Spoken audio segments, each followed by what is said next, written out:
Education does not mean teaching people things that they do not know, but it means teaching people how to behave as they do not behave.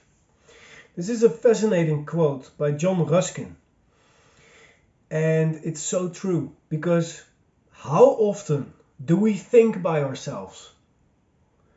I know what to do, and we strategize it out, but we don't do it. I know it's happened to me a lot, and I also know from a lot of people around me that it's happened to them a lot as well. And this is a gap between what we know we should do and what we actually do. Where does this come from? Where does it start? Hi, my name is Anton Bennink, and in this Freedom Lifestyle Creation Show, I like to share everything that I learn on my personal journey of discovery and development. And this journey for me started about a decade ago when I fell in love on the other side of the world to a South African beauty. But all of a sudden you have to go back to the Netherlands and there's a gap of 12,000 kilometers and I didn't know how to distance it. So I started doing different things to start decreasing that gap of 12,000 kilometers and come together with the lady that I had fallen in love with. So I started doing different things and I started getting different results because of it. And this is how we can close the gap between knowing and doing. But it is not the only reason, and it is also not the only way. By the way, if you enjoy me sharing tips, tricks and tools on personal discovery, personal development, and how to draw that best version of yourself out of yourself, tap into that infinite potential, then please click on the subscribe button and you'll be notified when a new video comes up. Let's continue. This gap, we know what we should do, but we don't do it, is closable. But we have to first understand the reason for us not doing the things that we already know we should be doing. And the reason is our habitual way of thinking.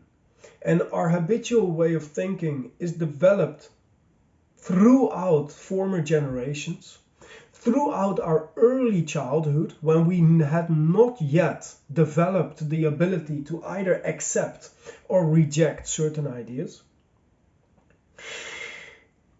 and later on in our environment, the people that we speak with, the people that we hang out with, they rub off on us and they nudge us ever so slightly in a specific direction.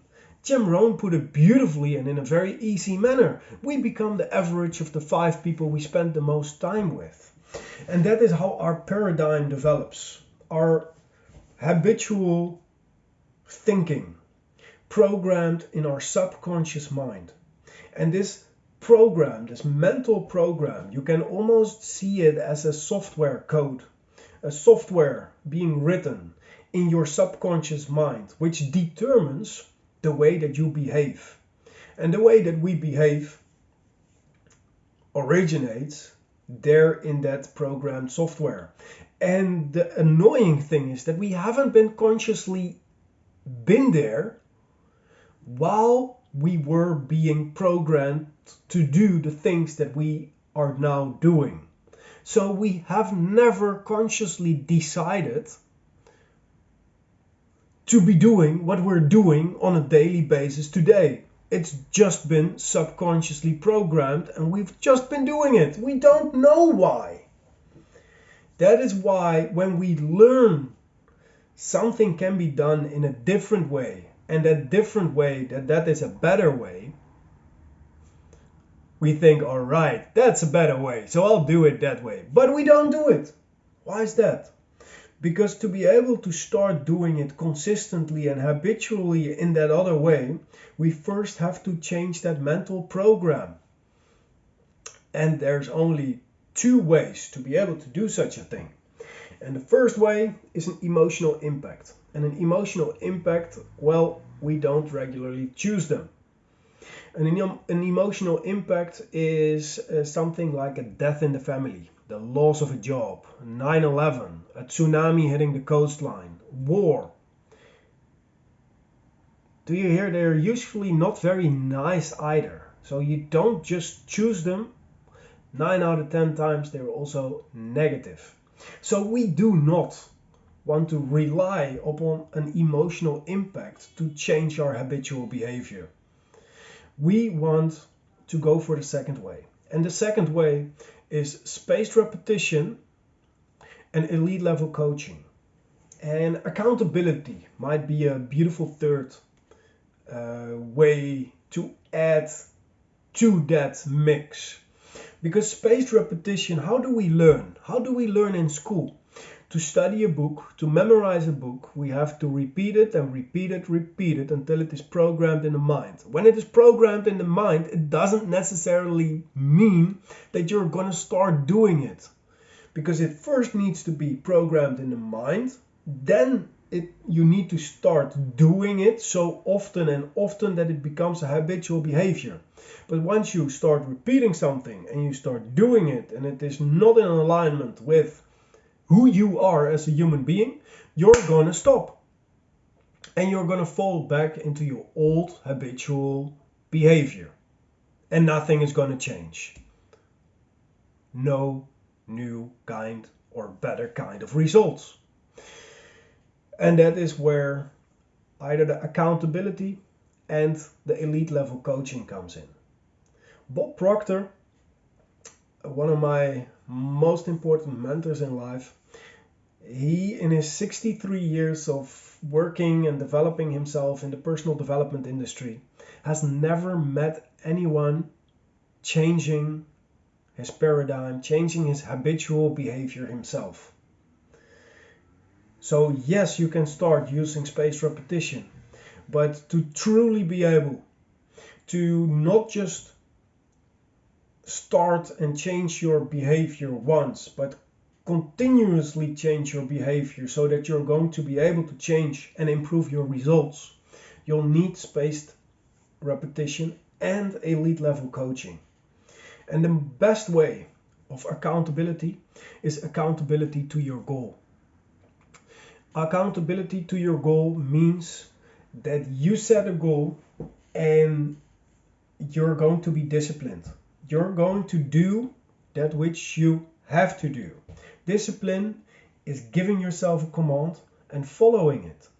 And once you start to follow the commands that you give yourself consistently, that becomes a paradigm. And that paradigm creates new habitual behavior. That new habitual behavior will start to create new kind of results. How amazing is that? It is very technical, but it is also very fluid and emotional, because our subconscious mind is our emotional mind. So it starts with our thoughts, but our thoughts create the feelings that we've got. And the way that we feel will determine the way that we act. If we feel negatively, we act negatively. If we feel positively, we act positively. It's either or. You cannot choose to act negatively and positively at the very same time. It's either or. It's the law of opposites. So for us to understand education, realize that it does not mean teaching people to know new things. It means teaching people to behave in a way that they haven't behaved before. It means teaching people how to change their behavior. And that is what we need to do. If we want different results in life, we need to take different actions. But different actions have to be done consistently. It's often said that nothing will change until we will change something that we do daily. And I believe that this is very truthful. So, what is something that you need to start to change daily? What is something that you do on a daily basis that if you change that thing and you tweak it just a little bit, that over time you might be seeing a very different results? Maybe it's eating a carrot instead of a cake. Who knows? Maybe it's keeping track every day of every single dollar that goes in and goes out. It doesn't matter. What area in your life do you want to improve? Start tweaking it. Start moving in the direction of what it is that you really want in life. Get yourself an elite level coach, because he or she will get you there a lot faster. By the way, if you want me to help you in your journey, you can go to www.trr/coaching.com and apply for a free strategy call. Thank you very much. Don't forget, my friends, live with love and live with passion. Namaste.